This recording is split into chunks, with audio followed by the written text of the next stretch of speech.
Hey guys, today I am watching how the US made affordable homes illegal. And if you could like and subscribe to this channel, that would really help out. And yeah, I'm gonna guess this has a lot to do with zoning laws and how regulated the housing market is in the US. We have way too many housing regulations. Like what type of housing you can build in these areas, and that you have to separate residential and commercial districts. So you can't build a house next to a shop. You can't build a cafe next to the shop. You can't you can't visit local stores on foot. It's a lot of problems we have in the US. Zoning laws are really just bad, and also parking minimums. You have to build areas, and you have to make sure there's space for cars to park and be there, which is just annoying. It adds extra burden. It also makes areas more expensive, and it's needless, honestly. It makes houses more expensive too, because you have to add this useless space for the cars. So if you built more walkable, dense areas, like townhouses, row houses, and such, it'd be a lot better. But honestly, you can't build row houses and townhouses and apartments in a lot of areas. You can only build single-family houses with big yards and backyards that are unnecessary spaces. Anyway, let's get into the video. So I spend a lot of time looking at houses on Zillow. And lately, I noticed that even in places where houses are usually expensive, they seem even more expensive. Like here in the San Francisco Bay Area. What has the last year been like? It's shocking. Buyers are paying 15 to 20% above asking price now. I had a listing in South San Francisco, 32 offers, 31 very unhappy buyers. For years, the Bay Area has been an extreme example of how difficult it is to find affordable housing in the US. It's where Silicon Valley bus drivers sleep in their cars at night because they can't afford housing near work, and where school teachers can't afford to live in the counties they teach. But it's not just the Bay Area. The lack of affordable housing is a national problem, and right now it's worse than ever. We've seen over the last year housing prices reach a level that they've never reached before in American history. They kind of just look like a rocket ship, going to the moon. Housing prices reaching a median of $350,000 for the median American home. Those prices have made rents more expensive and have made homeownership less attainable for millions of Americans. We don't need to own homes if we can rent, and renting should be more common as well. So, why is this happening? And how do we bring that rocket ship closer to Earth?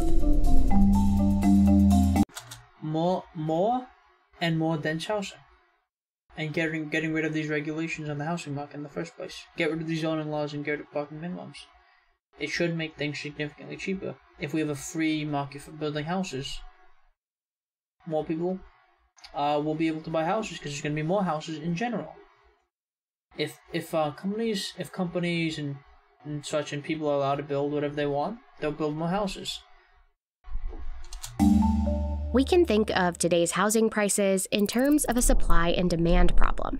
On the demand side, there are a few things happening. The first is a generational shift in who's buying homes. Millennials are the biggest generation in American history, and they're aging into their prime home buying years. On top of that, mortgage rates are at an all-time low, which means it's very cheap to borrow the money needed to buy a house. That's enticed more people to buy if they can, making demand for houses even higher. The problem is that supply isn't matching that demand. Supply isn't matching because we have an over-regulated housing market. 2010 to 2019, there were fewer homes built in the US than in any decade since the 1960s. In particular, the construction of smaller, entry-level housing, the kind made for first-time homebuyers, has dropped dramatically. In the 1980s, those starter homes made up around 40% of all homes built. Today, it's closer to 7%. In 2018, one estimate said the US housing market was 2.5 million homes short of meeting demand. By the end of 2020, it was 3.8 million. And that's driving a big part of the problem, both for renters and for people who want to be homeowners. The shortage is worst in the places where demand is highest, near good jobs, transit, and schools. And we don't have enough transit in general. But that's why we need transit-oriented development. We build the transit, people will come. one pretty straightforward solution to that is to just build more homes in those places. Exactly. But for years, there's been one big obstacle to that. We aren't allowed to. Exactly. Take a look at this map of the Bay Area. It's showing something called zoning, or local regulations that decide what can be built where. This much of the region is zoned for residential housing. In blue are areas zoned to allow multifamily housing, while the areas shaded in pink are zoned for single-family housing only. That Single-family housing is inefficient and just selfish and stupid, honestly. 82% of all residential land in the Bay Area. What it means is that you've banned the ability for anyone to build anything other than a single unit of housing on that lot of land. And in many towns, like Atherton, they've excluded all multifamily housing from their neighborhoods. Which is really freaking stupid. That's so much wasted space. It's so unwalkable. And that doesn't just mean a giant apartment building. It means things like Yeah, you don't have to build a giant apartment building. You can just build nice townhouses. Stuff like, let me get a good one of this. Like a nice, I like some row houses. Yeah, some stuff like this, honestly. You can build more houses like these. Like these as well, yeah. It's not like you have an apartment. It's not super dense. It's not like a rat cage. But it's still denser. And it's more walkable as well. So these houses are easily able to be built. You can build them in so many different styles as well. So it's definitely possible to have houses like these, you know? Nicer areas as well. I would say San Francisco sort of has some of this, but not as much. Then as you expand more and more outwards, it gets more and more suburban and sprawling. But yeah, it's definitely possible to build better housing. And not just apartment buildings. Because these houses, right? You can build more of them, and you can build more of them faster than you can build apartment buildings. Because apartment buildings take time to plan, you know, and get permission to build. But these you can just build a ton of all throughout. duplexes. Things like, fourplexes, things like that are illegal in the majority of the country. This is an example. I think Minnesota, Minneapolis, I don't know if it's the whole state, but it might just be the city, but I think Minnesota, right? They pretty much got rid of zoning laws. I think they unregulated the housing market there, which is pretty awesome. But I may or may not be right, but I don't know. Let's get back into the video. Example of something called exclusionary zoning. It's a big part of the reason for the housing supply shortage in the US. And single-family only zoning is just one way local laws limit how much housing we can build. Many places also employ height restrictions. In Cupertino, California, some areas are zoned for multifamily buildings, but they don't allow any buildings over 2 stories. That's a bit stupid. It should be at least like 4 stories. I mean, you don't have to have apartments, but at least like 4 stories or 5 stories would be a bit better. Parking requirements are often written into zoning laws too. Cupertino, yeah, which is really stupid. Yeah, parking minimums are just stupid, honestly. You don't need cars. Like, stop making cars the priority everywhere. requires developers to set aside space for 2 parking spaces for each unit of multifamily housing. That means if you were building an apartment complex that had 100 units, you'd need to find space for 200 parking spots, which usually means buildings that size don't get built at all. They lower the number of units they're actually building so they can save space for those parking spaces. And then those units become more expensive because the land still stays the same cost to the developer. And you then get a situation where potentially more affordable units turn into higher income We really need to get rid of these parking minimums. Servicing units. Another feature of many zoning laws is minimum lot sizes. It means minimum lot sizes are stupid as well. Such a waste of space. builders are legally required to allot a minimum amount of land for each home, often a large amount of land. Just build more public spaces.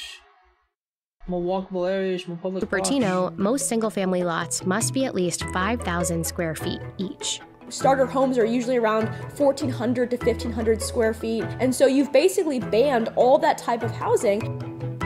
In Atherton, the minimum lot size for homes is 1 acre, more than 43,000 square feet, which makes it virtually impossible to build any kind of affordable home there. Together, exclusionary zoning laws like this push builders across the country to focus on bigger, luxury homes instead of smaller starter homes or multifamily housing. Essentially creating gated communities in public spaces. What you are saying is that you are only allowing people who have already been able to partake in the wealth of this country and to grow their income and have access to high opportunity jobs and education to live in our neighborhoods. Historically, some of the first zoning laws in the US were engineered for that exactly. Yeah, I would like this type of housing. It's actually pretty nice. Zoning sucks. To block people of color, and in particular Black Americans, from living in predominantly white neighborhoods. These are fucking awesome. These houses are awesome. Look at these. Today, the laws don't explicitly mention race, but they continue to worsen segregation. In the Bay Area, the more single-family zoning in a neighborhood, the wider it is. But all this has another effect as well. By shrinking the pot of new housing getting built, while demand keeps rising, it drives up the cost of housing for everyone. Changing zoning laws can be difficult, and often the biggest obstacles are the wealthiest residents. The process is usually defined by who shows up to these public meetings, and what you have is often a much whiter, wealthier crowd, the ones who come and say, I don't want this in my community, I'm concerned about what will happen to NIMBYs, not in my backyard, annoying bastards, Karens. my property values, and then there's this kind of code word, neighborhood character. Remember those teachers I mentioned who can't afford to live in the counties where they teach? Well, in 2018, one local school district proposed a solution, building affordable housing units for teachers in San Jose. It caused an Public housing in general should also not just be restricted to poor people. Anybody should be able to use public housing. uproar among San Jose parents, who petitioned against changing the neighborhood. What a bunch It of may not bastards. seem like a big deal when one wealthy neighborhood blocks one multifamily development. The problem is that it happens all the time. Communities block new housing everywhere. People are, when they hear this kind of rhetoric, very confused because they're like, you know, why I don't want to live in a place with 10,000 apartment buildings. It doesn't even make sense to do You don't have to, though. that. And they're right. No one is saying that there should be every neighborhood in every city should be, 10,000 foot apartment buildings or anything like that. But even small, gradual changes to zoning laws can have an impact. For example, allowing smaller homes on smaller lots, or simply allowing duplexes, would double capacity for housing in some areas. Or row houses, townhouses, quite nice. In recent years, some cities like And get rid of the parking minimum as well in these areas. Berkeley, Minneapolis, and Portland Yeah, Minneapolis, yeah. have taken the huge step of ending single-family zoning. But the problem is nationwide. The real fix is going to happen when these decisions start being made and start being regulated at the statewide level or at the federal level in some capacity. Today, Yeah. the Biden administration is attempting to tackle exclusionary zoning through a $5 billion program that would give money to localities that remove exclusionary zoning policies. But even Good. that may not be enough. This is more than any presidential administration has done on this topic, either Democrat or Republican. It is also very small in the face of this problem. They want to take action, they recognize how big of a deal it is, but they are not actually willing to create the kind of political blowback from often very high-value voters living in suburban environments. Ending America's housing shortage will require real political willpower. And it'll require people across the country to take a look at their own neighborhoods. What gets built, who gets excluded, and how to make homeownership achievable for the millions who are shut out. Honestly, yeah.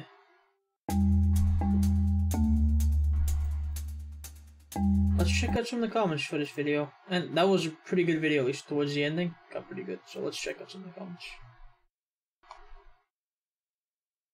The San Jose petition against the construction of housing for their own kids' teachers is awful. Shame on those people who signed it. Honestly, yeah. Absolute shame. We've created a country where the best home is a vehicle, not a building. That's the sound of failure. We should build more apartments, yeah, as well as more townhouses and row houses and multi-family houses.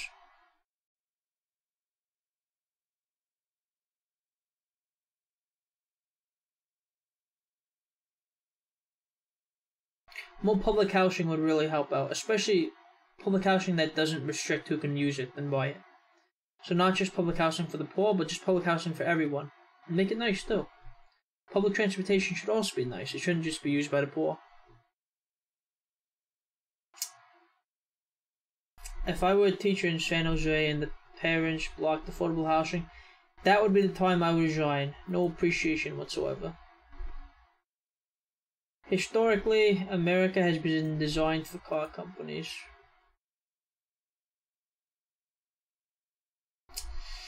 America notoriously has had a problem with planning their cities. It's like there's more room for parking lots on highways than there is for better housing. Yeah, honestly. It literally looks like zoning logic is intended to maximize development of horizontal landscape and create as much of a negative impact on the environment as possible. Dealing with the current realities of a ceaselessly growing human population and limited land, why wasn't the zoning issue dealt with a couple of decades ago, honestly? Answer: the people considered that progress and the American way. Like they want to build a streetcar and they would start complaining about how communism is taking my freedom. Just imagine a total nationwide change in the way Americans live. This is clearly affecting businesses. Exactly. Denser areas and cities have way more local businesses and they're way more popular than suburban areas. Suburban areas, their local businesses suffer a lot actually. The company I work for is losing young employees as they're moving to areas far, far away that have more affordable homes.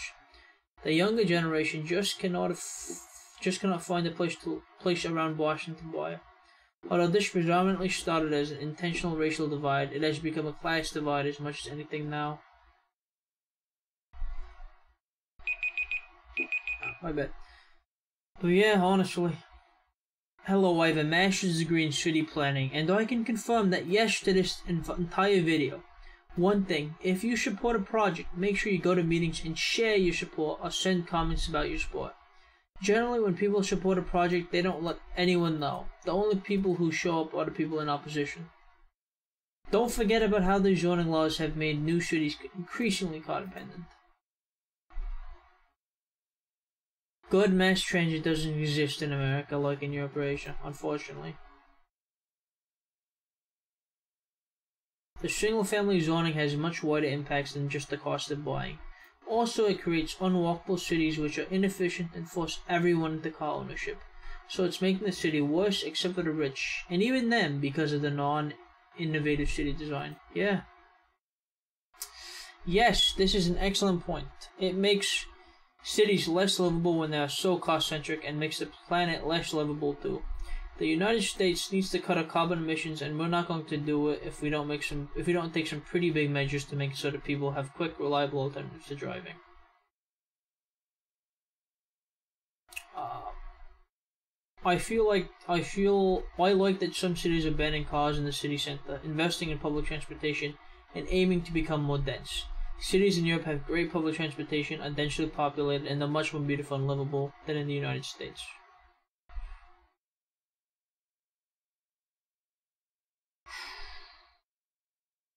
I traveled once to the US and I was shocked by how low the buildings were and how wide the cities expanded. Everything makes more sense now. This isn't just an American problem, but also in Canada. Canadian housing prices are at an all-time high and completely unaffordable. True.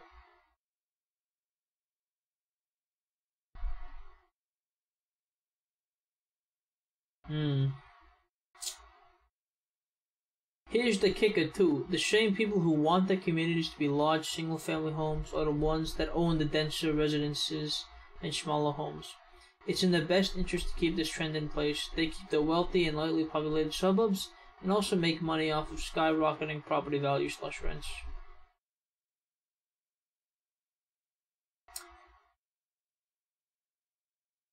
I live in Asia and we have all those multi-family housing everywhere, tall buildings with cramped spaces, but somehow real estate prices is still very high. Well, yeah, that's part of the problem. If you only have these pretty much tall buildings, it's also going to cause a bit of a problem. You need more public housing and nice public housing, and you also need more like multi-family housing, not just apartments. You need like row houses, townhouses everywhere as well. That would really help out. Yeah. I never thought that Voxers complained about too many government restrictions. Well, why not? Honestly, it makes sense. You do have too many government restrictions on housing. Yeah, it's not about too many or too few. If the restrictions are good or bad, honestly. Well, I enjoyed this video, and if you enjoyed my reaction, please like this video and subscribe to the channel. Thank you so much for watching. Bye bye.